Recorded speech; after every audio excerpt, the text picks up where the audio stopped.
Hindi ko kinaya yung Vice Ganda versus sa Duterte. Ang problema nga, pag nanalo si Vice Ganda, sino First Lady? Si Ayon? Ano pinapangamba mo, Love Diaz, kung maging Duterte ang presidente? Hindi ka na makakapag-drugay? Kasi yun lang talaga naiisip ko eh. Ako talaga gusto kong makita si Galema na mapariwara. Ikasasaya ng buhay kung makita siyang mapariwara. Saka si Tambi. Kaso nga, there are things in life more than money. Kaya ka nga nagkaganyan kasi nga hindi nga natapalan ng pera ng mga magulang mo yung kagustuhan mo mula sa kanya sa kanila, di ba? Mm-hmm. So it's the same thing, di ba? So it is the same thing, no? Your money can just go at a particular pace, but the thing is, time's up. So may gagano na lang, sorry, time's up. Ganyan.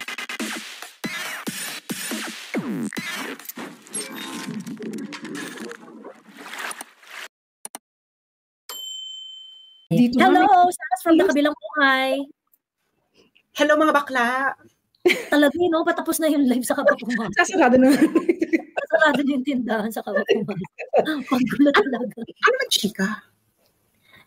Magkakaroon ng privilege speech tomorrow si Kiko Barsaga.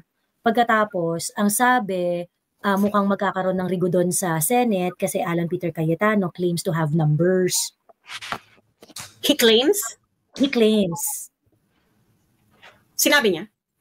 Well, yun yung nire-report na meron na daw siyang numbers. Ayan. Tapos, ayun. Tapos mukhang ang mga retired MIUs are going to conduct their own rally. Even si Gringo na nawagan. Gringo na. Ano sabi ni Gringo? Ayun, mag-organize daw lahat ng guardians at saka lahat ng mga retired military men in uniform to protest the corruption. Ayan. Ayun. Tapos si Ivy, ang kapal pa rin ng mukha, hinijack yung Sino yung Ivy? Yun dati raw editor sa Manila Bulletin. Sabi ni? Dating editor daw. Sa Sino Manila sabi? Sabi ni Kifi? Sa FB niya. Sa FB page niya. FB niya, oo. Bakit hindi siya kilala ni Kifi? Tanungin ko. Manila Bulletin. Pero dating editor yan. I really think hindi ko kinaya yung Vice Ganda versus sa Duterte. Ang problema nga, pag nanalo si Vice Ganda, sino First Lady? Si Ayon? Hindi, parang iniisip ko, seryoso si Love Diaz? So mga cabinet members, mga taga-showtime. Baka high rin sila. I mean, baka tumira sila. Hindi, iniisip ko, anong pinapangamba niyo? Magiging cabinet member na si Kim Chiu, bawal lumabas. Iniisip ko lang talaga, anong pinapangamba mo, Love Diaz, kung maging Duterte ang presidente? Hindi ka na makakapag-drugay? Kasi yun lang talaga naiisip ko eh. Hindi na naiisip ko, lalo pag mga taga-showbiz yung gumaganyan-ganyan. Bakit? Pag taga-showbiz, syempre, dahil namatay ang Sorcerella noong panahon ni PRRD. Yun lang talaga naiisip ko dahil bakit kayo ang atat na atat ng ganyan? Bakit yung mga OFW hindi naman sila naggaganyan na bakit out of touch kayo sa panawagan ng mga tao ngayon? Yun lang talaga naisip ko, Mami Light. I'm sorry dahil taga-showbiz sorry din, marami akong kakilalang taga-showbiz. So, kasi hindi ko talaga makita kung ano yung ginawa sa inyo. Is it because of ABS-CBN? So hindi rin kayo aware sa ginagawa ng ABS? Alam mo yun na parang ako talaga, feeling ko talaga high. Wala nang ibang rason. I'm so sorry. Baka kasama lang tumitira ng alas 10 ng umaga. Ako hindi malayo. Dahil ako hindi malayo. Talamak naman talaga yun sa showbiz, no? Ang drogahan. So hindi ako na yung malapit na uling dumili. Mga ganun-ganun. Ang drama nyo naman. kung ganun mga dumilim, bakit ang taas ng trust rating nung bumaba? Oo. Siya pa rin ang pinakamataas in Philippine history. Oh. Tapos, nangako ng continuity, siya yung nanalo. So, ako talaga, alam mo, feeling ko talaga, karmahin ng Pilipinas. Nakakaawa sa PRD. Totoo. Oh. Ako yun talaga. Talagang, ang tsuri ko lang naman. Ano lang po ito? Hindi po to scientific. Ito lang po ay pakiramdam. Pakiramdam? Alam mo ang pakiramdam ko? The BBM will have a worse ending than his father. I think so too. Ako din. I think so. Ayoko mag-express kasi baka may mga DDS na magalit sa akin, awayin ako, or baka ang morbid ko. Pero just in case magkaganon, talagang magkakagulo. Ako talaga, feeling ko talaga BBM will have a much worse ending than his father. Kasi, and I think it will be his father's doing. Parurusahan siya ng ama. Oo, yun talaga. Ako talaga, feeling ko talaga kailangan nyo maniwala sa akin kasi sinabi sa akin to from the other side. Kasi galing ka na nga pala dun, ano? Galing ka na nga pala dun. Dalawang beses. Bakit kita kayo ng tatay? Oh yes, hinanap ko. Nasa ba dito yan? So, nagalit na galit yung tatay? Oo. Hindi. Tanungin nyo sa mga pamahiin ng mga matatanda na pag binastos ninyo yung nagbigay ng magandang libing sa this is like a very Filipino thing. Filipino pamahiin. Una-una, huwag kang mambabastos ng patay. Patay, correct. Oo. In fact, it is it is a crime under revised penal code kapag kunwari nang bastos ka ng nang bastos ka ng patay ng Yes. Oo, wag kang mambabastos ng patay, and wag mong what's this? Pag binigyan ng magandang libing ang magulang mo, you have to pay back the kindness. Ito si Becky talaga hayok talaga sila sa kapangyarihan. Hayok talaga sila sa kapangyarihan. Pwede mo namang kasi pwede kung gusto mo talagang kung talagang justice, pwede mo ipakulong si PRD sa halimbawa sa krami, katulad ng ginawa ni Gloria kay Erap. Si Erap naka-hospital arrest. Kay Pinoy, naka-hospital arrest din si Gloria. Si Pinoy lang ang hindi talaga ginalaw ni PRD. Kasi nga ayaw ni PRD na parang kaya din yan. Kasi alam rin ni PRD kasi na bago mategi yata si Pinoy, alam ni PRRD na ill na si Pinoy. Yes. And parang may chika na mayroong isang kapatid na sinabihan daw si PRRD. Through the emissary na huwag mo ipakulong si huwag mo naman pakulong si Pinoy. So parang tinupad ni ang kanyang pangako. So malinis. Ngayon, itong lahat sila, ako yun talaga, sinabihan ako ng tatay nung nagkita kami sa kabilang buhay, 2 beses. Kaya nga, natuwa ako na na-meet ko siya, na binigyan ako ng ikalawang pagkakataon para mategi, para makabalik ako. Nagtuloy ang aming tsikahan. Ang sabi ng tatay is, siya na lang daw ang gaganti. Ayan. That is the message from Afterlife. Yes, sinasabi ng Afterlife. Sabi na,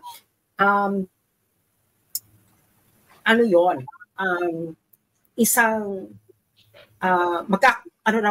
makaka-witness daw tayo ng tragedy of great proportion. Yung tatay na ang magpaparusa. Siya ang magbibigay na sa anak. sabi niya, ang hindi ko nagawa pagdidisiplina sa kanya nung buhay pa ako, gagawin ko ngayon. Ganun, Bex, ang sabi ng tatay. Ina, be. Ano, Bex, naniniwala ako dyan sa sinasabi mo. Oh, hindi ba tuwata yung mga balahibo ninyo? Yun ang sabi ng tatay. Okay, tatay ang gagawa ng paraan. Kaya maghintay-hintay lang daw tayo kasi siya na ang si Apo Lakay. Yan, babaong si Apo Lakay para kasi, may piniem ako sa iyo, Bax. Saan PM yan? Sa stream. Sa stream. Oo. Yun ang chika. Na yung tatay ang maninindigan para sa lahat. Kasi parang nagkaroon na ng nung nailibing na daw kasi siya sa labingan ng mga bayani. Ano ibig sabihin ng MIU? Ay, mata ka. Okay. Hindi kasi pili ko kasi parang utang. Parang utang.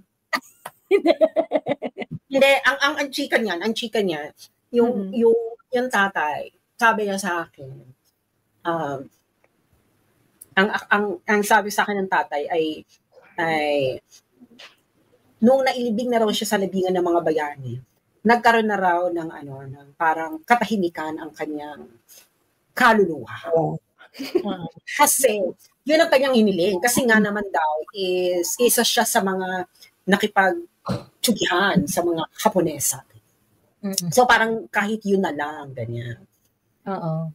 Kaso, nung nailibing na, biglang, ano rin yun parang, what's this? Para rin siya kasing, restitution. Kasi nga, di ba yung tatay is naging, hinaguard din niya yung tatay ni Bigo. Oo. Hinaguard din niya yung tatay ni Bigo kasi naging cabinet member yung tatay. Naging cabinet nung tatay ni Marcos Sr. Yung tatay ni PRRD. Tapos hinaguard din niya yung tatay. Tapos ang nakakaloka, yung anak nung hinaguard niya is binigyan siya pa rin ang nagbigay ng parang so imbis na i-avenge ang tatay niya, ang ginawa is binigyan na lang ng parang binrake ni Digong ang cycle of hate sa pamilyang sa ganung yun. Kaso ito daw kanyang anak, sabi ng ito chismis na naman to sa kabilang buhay.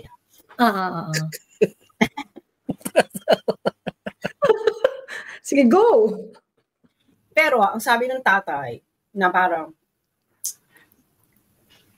bakit mo itinapon? Bakit mo itinrato parang basahan niya? Hindi naman tayo tinratong basahan yan. Adik ka lang talaga. Adik ka naman talaga. Oo. Ganon. Ganon ang eksena ng buhay. Adik ka naman talaga. So, alam naman namin yan. Kahit ako alam ko, hindi nga kita na-disiplina. Yan ang eksena. So, ngayon, yung tatay. So, parang kanina ipaparating ni tatay yung pagdisiplina dito kay Hello Kitty? Ano ba yung tatay? Di ba dati itong commander-in-chief? So, bubuhayin. So, parang, at ang sabi pa ng tatay sa akin, sa bilang buhay lang naman ito, mga friends, chismisa lang ito galing sa bilang buhay. Sabi pa ng tatay, manalangin itong aking anak na huwag mategi itong si tatay number 2. Habang siya presidente, dahil dalawa na kaming nandito sa langit ang magpaparusa sa kanya. What? Dalawang latigo ang tatama. Yes. So dalawang nasa kabilang buhay na ang gagawa ng paraan para siya ay. Kaya nga ang sinasabi ko sa inyo is parang hindi matatapos. Hindi matatapos kay BBM yung hagupit. True. Hindi. So parang Next generation pa, ganun. Maki-carry over siya nung Next generation. Tatlo nung mga anak. So parang sabi ng tatay, mawi-witness ninyo habang lumalaki ang mga yan, makikita niyo kung paano masisira ang kanilang Oo. ang kanilang Kung paano sila gagantihan ng tadhana. yes. So parang ganun ang eksena. Mm-mm. So kaya yun. So ayun ang chismis po galing sa kabilang buhay. Galing sa kabilang buhay lang naman to. So kaya ang nakakaloka niyan is ayun na. Good luck na lang. Oh. Good luck talaga. Ayan. Actually, meron akong isang kwento. Kanina, kasi sabi, may nagkwento dito na si Dirty Harry ay pinatalon niya ng ilog Pasig. Pinatalon niya ng ilog Pasig itong si Island Philippines. Ayan, at na-confirm ko na. Okay? Na-confirm ko na ang kwento. Okay. At eto daw ang kwento. Makinig kayo. Okay? I-relate natin to doon sa magiging kwento sa kabilang buhay if ever. Ayan. Etong kasi yung kwento ni Sas doon sa mag-ama na yung isa nasa kabilang buhay na, tapos yung gagatihan niya sa mga pinagagagawa nila sa buhay, ganyan. Ito si Dirty Harry, ay hindi. Hinagupit niya na ang kanyang anak. Nandito pa, dito sa current lives natin. Hinagupit niya na ang anak niya. Ayan. Kasi, ang tawag dito, ito pa lang si Dirty Harry, pinatalon daw niya talaga sa ilog. Itong si Island Philippines.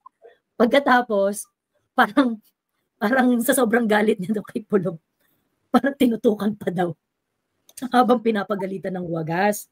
Ayun. So, ngayon, yung river na yon, hindi natin alam kung sa may Bangkuruhan daw yun o dun sa Metal Street. Hindi raw klaro sa kanyang alaala. Ngunit, subalit datapwat, tinanong, bakit merong ganong eksena? Ayan. Ayun pala pinagtrabaho daw ni Dirty Harry, si Island Philippines. At humakot daw ng sangkaterbang batong graba gamit ang pala para lagyan siguro ng parang dam yung emerald doon. Ayan. So, dahil nagtrabaho ng bonggang-bongga, dahil yun nga yung parang ang dating is kailangan tapusin ni Island Philippines yung pinapatrabaho sa kanya nung tatay niya. Ayan. At dahil Jarn, doon daw talaga lumaki ng bonggang-bongga ang braso ni Island Philippines. So, ang eksena is, yes, totoong pinatalon niya sa ilog, si Anakis. Ayan, I so don't get it, sabi ni Kay. Basta pinatalon ni PRRD si Pulong sa river. Pinatalon niya talaga. Kasi kanina may chismis na itong magtatay na to nag-away to dating-dati pa. Ayan, so nag-away talaga sila. So, pinag-awayan nila kasi pinagtatrabaho ni PRRD si Pulong. Ganon, doon sa may river. So, ang trabaho niya, ayun, nagko-construct siya doon. So, nag-construction worker si uncle mo. Pinagbuhat ng mga graba. Ayan. So, yun daw rin ang reason kung bakit naging maskulado si Pulong. Kasi pinag-construct daw talaga ni PRRD si Pulong. Ayun, so yun yung isang kwento. Ayun. Tapos meron pa akong isang kwento. Kasi yung isa pero pwedeng din naman talaga ikwentong barangay yun. Pwede naman natin hindi itago sa chika lang naman yun. Ayun. Yung isa kong kwento is the pep talk of Galema sa mga animals sa White Castle and sa Red Castle. Ganon. Kasi kung mapapansin nyo, di ba yung mga pagka-meeting daw ni Galema ang mga animals ng Red Castle and White Castle. Ganito daw ang pep talk ni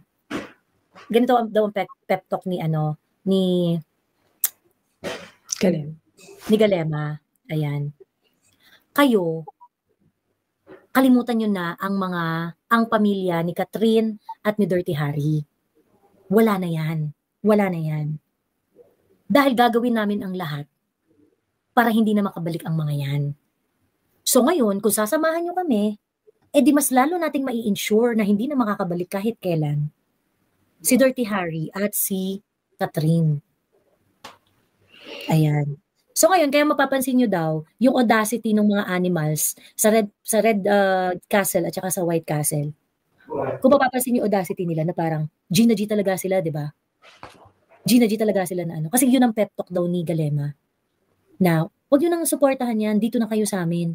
Kasi kami, may ensure namin na makukontinue pa namin ito, even after. Pero, itong mga to, kahit daw na maging si Catherine ang papalit sa Walt Disney Palace, ay hindi na raw kakayanin ni Catherine na balikan sila. Ganun. Ayun. So, yun ang ano niya, yun ang pep talk niya. Ayan. Nino ni Galema. Ni Galema. Yun ang pep talk niya. Alam mo, no? Ayun ay kung makaya nila ang powers ni Father sa kabilang buhay. Correct. Yun na nga lang, no? Tingnan natin kung kayanin nila ang kapangyarihan ni Father sa kabilang buhay kasi siya ang gagawa ng eksena ng pagkakataon. Kasi baka iniisip kasi nila na ang mababalikan lang sila sa pamamagitan ng presidente. Kaya ang iniisip nila, naku, kaya kailangan nating ma-prevent na maging presidente itong si Catherine Bernardo. Kasi pag presidente yan, magagantihan tayo. Pero nanigurado na hindi na kami mababalikan. Kaso, hindi nila nakita na there's no such thing as perfect crime, darling. Correct. There is no such thing as a perfect crime. What goes up must come down. Hindi ba? What goes up must come down. Amats nyo nga kahit nasa taas niya ako, bumababa pa rin. Bumababa pa rin di ba? Amats nyo nga, hindi laging nasa taas, di ba? Sasper, meron akong tanong. Yung bang father dun sa kabilang buhay, wala ba siyang parang redeeming, sige, hindi ito mangyayari kung wala bang redeeming factor na kung sakaling mangyari yun? Hindi ito mangyayari, hindi, alam mo yun, mabibreak yung kanya sumpa. Alam mo, Pinay Sweden, pag tayo ay wala na kasi, wala na redeeming factor kasi yung parang nabuon na, nasa loob na ng Philippine Area of Responsibility. Naging typhoon na. Yes, parang bagyo yan. Kung gusto mo mapigilan yung bagyong maglandfall, dapat, malayo pa lang, napigilan mo na. Kaso nga, pumasok na sa Philippine Area of Responsibility. So, hindi na siya madi-disregard. Hindi na siya madi-disregard. So, ang kailangan mo na lang gawin is, baka na sinabihan ka na ha, ang tatama sa'yo is signal number 4. So, bahala ka na kung paano gusto mong salubungin yan. Pero sa ayaw mo sa gusto mo, kahit mag-alay ka pa ng itlog kay Santa Clara, maglalandfall siya. Kasi nasa Philippine Area of Responsibility na. Alam mo yun? Hindi mo pwedeng wala na. Kung gusto mong pigilan, sana doon mo na, hindi naman bigla-biglang sumusugpot ang bagyong pumapasok sa Philippine Area of Responsibility, no? So, kung gusto mo, noon pa dapat. Nung hindi pa ganun kalaki. Kaso, pinalaki mo ng pinalaki. So, wala ka ng choice. True. Ang namuong bagyo sa Philippine Area of Responsibility ay nakaipon ng masyadong ng malaking lakas. Ayan. Oo. Kasi nga, kung gaano ka, parang ganito lang yan.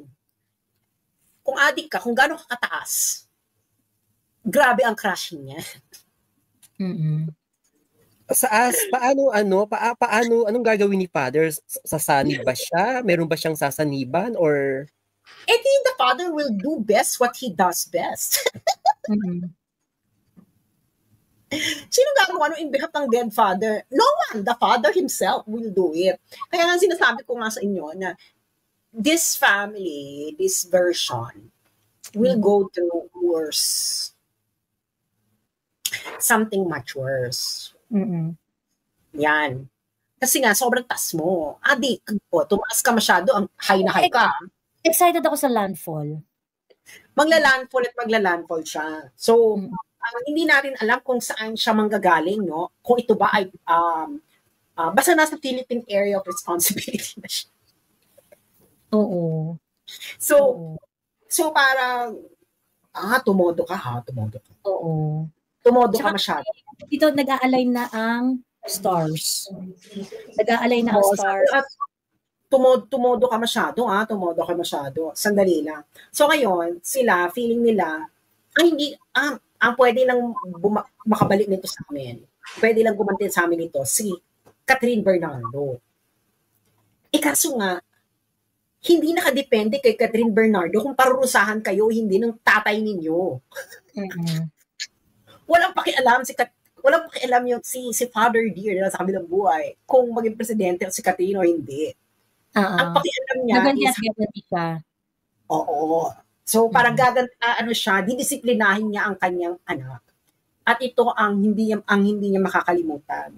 So wala nang pakialam. So wala nang pakialam si Father kung ano maging future ni Catherine Bernardo.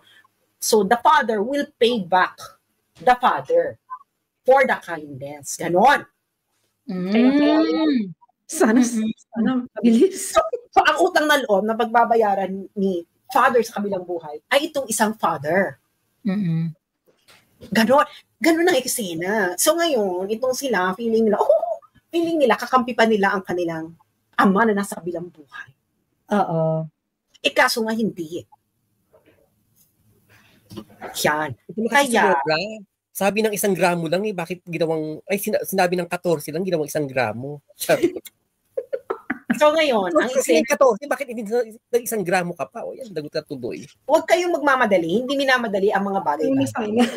Hindi minamadali ang mga bagay-bagay. Kasi, pag hindi pa hinog, pag pinitas mo, hindi masarap ang lasa. Okay. So, hintayin yung mahinog ng bongga at siya ay mahulog ng kusa. Kasi pag ganun, ang sarap.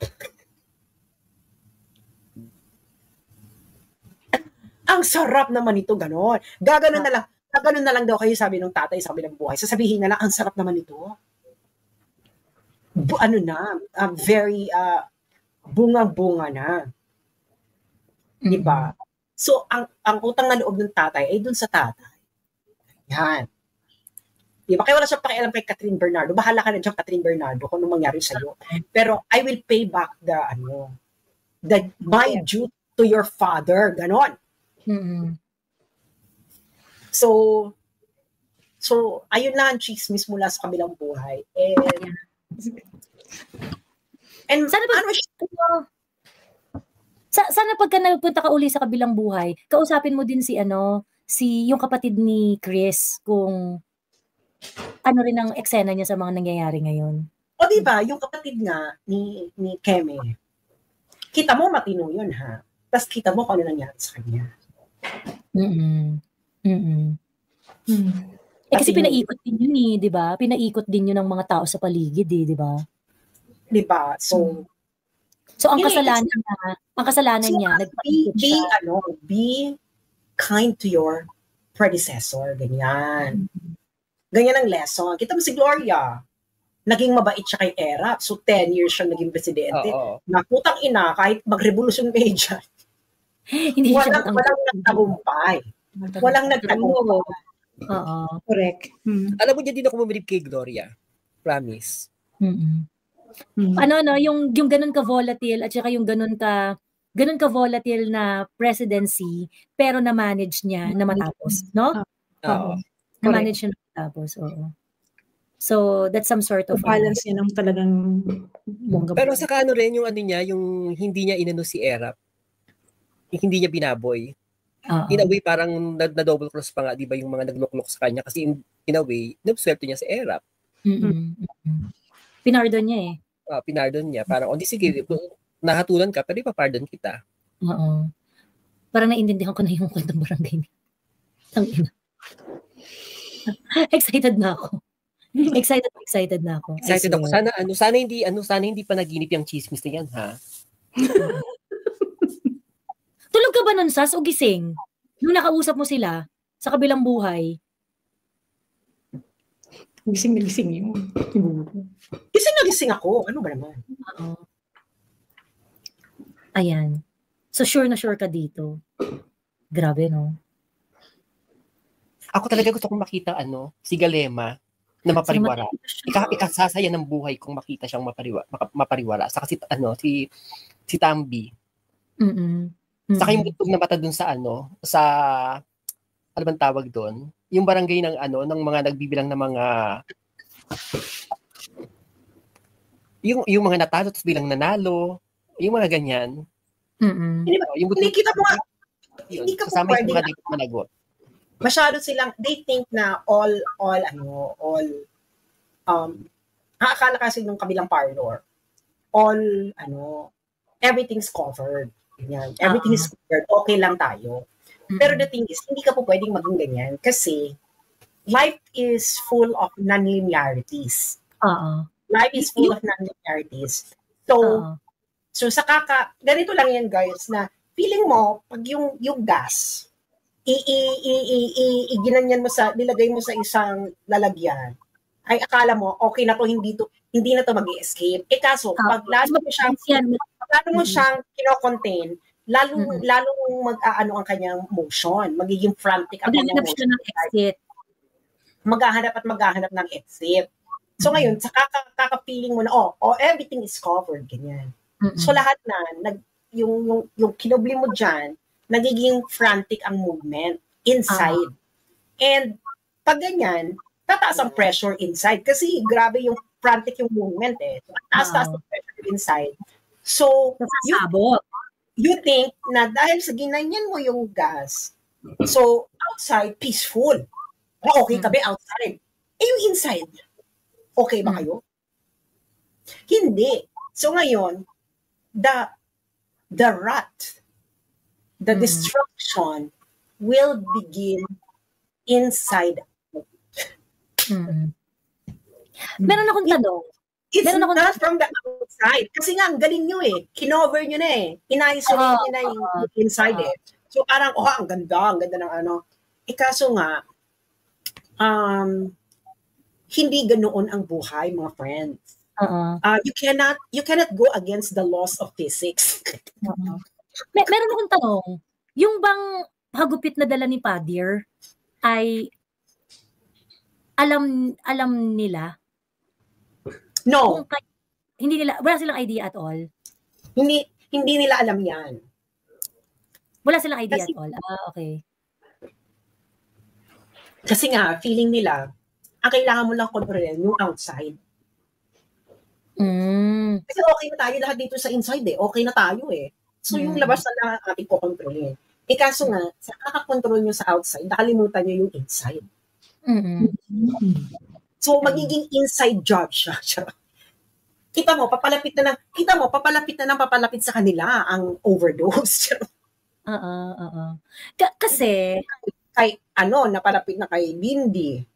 Ay dun sa Lindy tuloy. Dun kay yun sa US, 'di ba? It's 1 degree away from you. 'Di ba? 1 degree. The karma is 1 degree away from you. Palapit na ng palapit. Oo, hindi nyo ba kayo ba hindi nyo ba nafe-feel yan sa buhay nyo? Na yung paligid niyo. Hindi ba naman sa buhay niyo yan? Yung paligid niyo ay mukhang may paparating din sa akin hindi maganda kasi yung paligid ko kasi yung mga nakapaligid sa akin may mga nangyayaring hindi maganda. So, ikaw kung hindi ka makiramdamin, parang feeling mo yung nangyayari sa kanila has nothing to do with you. Oo, na hindi ka madadaplisan. Kung marunong ka makiramdam, alam mo na ikaw na ang susunod. Sa'yo na susunod na dapo ang eksena ng buhay. Hindi ba nararamdaman yun sa buhay nyo? Na pag may mga nangyayari hindi maganda sa mga paligid ninyo, sa mga tao na sa paligid ninyo, lalo yung mga ka-close ninyo, na parang, ay shit, parang ako na yung susunod. Diba? Don't you feel that? So, ganun din. So, ngayon sila, feeling nila is untouchable sila. Kaso hindi po pwedeng ganun. You cannot go against the laws of physics. And the parusa of the father.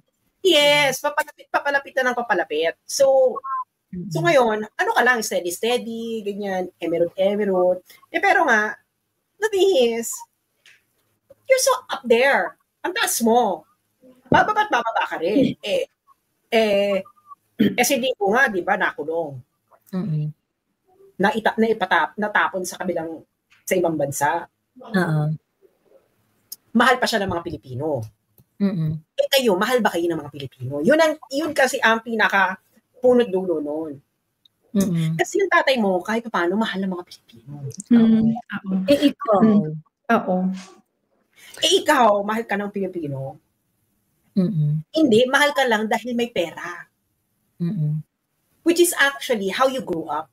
Kaya ka nga naging pariwara sa buhay mo dahil tuwing may problema, ang pantapal ng mga magulang mo, pera. O ano gusto nito? Bigyan na lang natin ng ganito, malaking ganyan. Diba? That's how he grew up. Kung meron may gusto siyang, something from his father or from the mother na it's not about money, dinadaan sa salapi. Or dinadaan sa pararamihan ganyan. So, ganyan din sila ngayon. That's how they treat people outside their lives. Na, money lang yan. Let money talk and everyone will listen. Kaso nga, there are things in life more than money. Kaya ka nga nagkaganyan kasi nga hindi nga natapalan ng pera ng mga magulang mo yung kagustuhan mo mula sa kanya sa kanila, di ba? So it's the same thing, di ba? So it is the same thing, no? Your money can just go at a particular pace, but the thing is, time's up. So may gagano na lang, sorry, time's up, ganyan. So na-reach mo na yung ceiling mo. Ceiling point. Actually, ang bilis nga masyado Alam mo ba, ang bilis masyado. Oo. Meron tayong phone-in question mula sa sementeryo. Sabi, patanong kung mawi-witness ni Dirty Harry ang hagupit ng dead father sa anak niya. Ayan ang hindi ko alam. Hindi namin napag-usapan yan. Pero yun na nga, ang kanilang eksena sa buhay ay bahala kayo kung anong gusto ninyo, pero nga buti ba si PRRD nung hinagupit na yung mga anak niya, nakita-kita pa sila in person. Di ba? Ito kasi talaga hahagupitin siya ng tatay. Oo, mahirap kasi mahirap yung hagupit sa afterlife. Dapat hagupit in real life. Mas madali yun hagupit in real life kaysa hagupit from afterlife. Ito from afterlife. Kasi nga, bakit mo ganyan yung naging mabuti sa akin? Hindi nga ako naging mabuti sa tatay niyan, pero naging mabuti sa akin. Yung anak. Di ba? So, parang, ang bigat ng mga, ang mga karmic point. Mabigat yung karmic point. Kaya kita ko si Aimee, di ba? Hindi niya iniwanan si PRD dahil alam niya. Takot rin siya sa karma. Takot siya sa hagupit ng tatay. Hindi niya iniwan. Yun parang hindi niya kinalimutan. Yung hindi niya kinalimutan yung ginawa sa tatay niya. Yung isa kasi nakalimot. Kasi nga high. So, yung sa nakalimot, kaya hindi niya So ngayon, sa madalit salita, ang gusto ko lang masabi, sinabi nga nung sa kabilang buhay na ipagdasal lang ni baby boy na huwag ding mategi. Huwag mategi itong si isa. Oo. Kasi hindi niya, matinding pagka ganun, magsusuper science ang power ni... Yeah. So parang, siya pa lang, yung isa pa lang na dead ball is matindi na. Matindi na. Pag sumama pa yung isa from the afterlife. Hindi, So parang yung bagyo is all over the Philippine area of responsibility. Correct. Oo. Makakita ba tayo nito ng So ibig sabihin, nagaling sa isang side ng Philippine area of responsibility ng bagyo manggagaling. Parang all over na. ang bagyo manggagaling. So imagine the hagupit coming from all over the place. Oo. Pero ang chika ko nga, itong si Rainbow Bright kasi, all in talaga to na na Give up tabla na. Pati nga yung baby boy niya gusto niyang pangaralan gusto niya ring hagupitin Yun ang chika sa kaparangan. Kasi itong baby boy ni Rainbow Bright, haling na haling doon sa kanyang pinsan at sa kanyang tiyuhin. So, itong si Rainbow Bright, buwisit na buwisit kasi nga sinasabi rin yung mga law of karma, ganyan-ganyan, yung mga ganong ayaw makinig. So, mag-aaway pala ito si Rainbow Bright at si Baby Boy.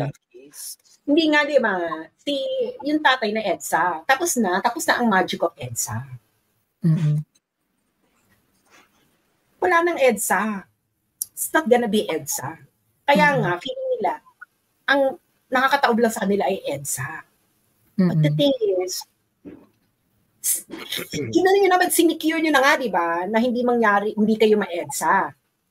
But the thing is, when you secured that kind of ending, you open up a possibility for a different kind of ending. Nagets nyo? Kaya nga hindi mo pwede na you will have to end your matatapos ang lahat. Kaso nga kayo, sa kagustuhan yung matapos, nakatutok kayo sa, okay, ito lang ang posibleng makatapos sa amin. Ito lang posibleng makatapos sa amin. So, pipigilan namin mangyari to. Kaso nga, life is not linear. Life is non-linear. So, sinarado mo tong ending na ito, o di, mag-open up ng possibility ng ibang ending. Oo, maliit na space nila kasi tapos na ang laban sa Mindanao at saka sa Visayas So maliit na lang space nila, nandito na lang sa Nagigets niyo. So yung EDSA, wala na yan. Hindi mangyayari sa EDSA kasi na-prevent na nila na mangyayari ang EDSA. Kaso nga, ang hindi nila alam, tinakpan mo, yung force of how you will end will just reroute. Detour. Magdi-detour. Sarado ba dyan? Okay, edi sa ibang possibility. O alam mo namang, itao ka lang. Ang kalaban mo, loss of physics. Hindi ka Diyos. Alam mo naman tapalan mo lahat ng possible endings. Hindi mo pwede. Kasi nga, you have limited resources.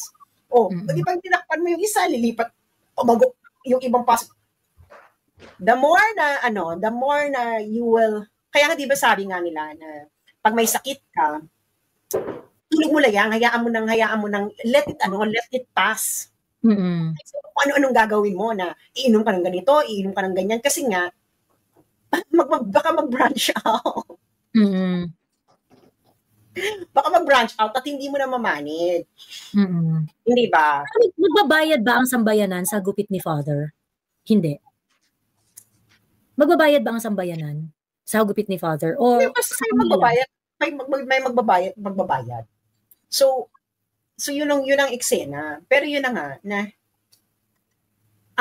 times up na ang eksena. Pero nga ang feeling kasi nila is everything is under control. Pero nga the thing is pag ganyan kalaki eksena, you cannot control everything kasi nga maraming variables. Maraming variables, hindi ba? Kaya nga, yun ang nakaloka. At saka hindi kayo mahal. Hindi kayo mahal ng mga Pilipino. It's all fake. Kita mo nga si Auntie Claire. Pinipilit niya kumanta ang mga journalists ng Happy Birthday. Yung masaya. How sad is this? Hindi ba kayo this is so sad? Pathetic, no? Di ba? Grabe. Sobrang Gusto ko makakita ng Drag Me to Hell the movie. Feeling ko makakita ba ng Drag Me to Hell? Feeling ko makakakita kayo, Char. Feeling ko lang. Basta ang importante, kailangan. Basta ang importante is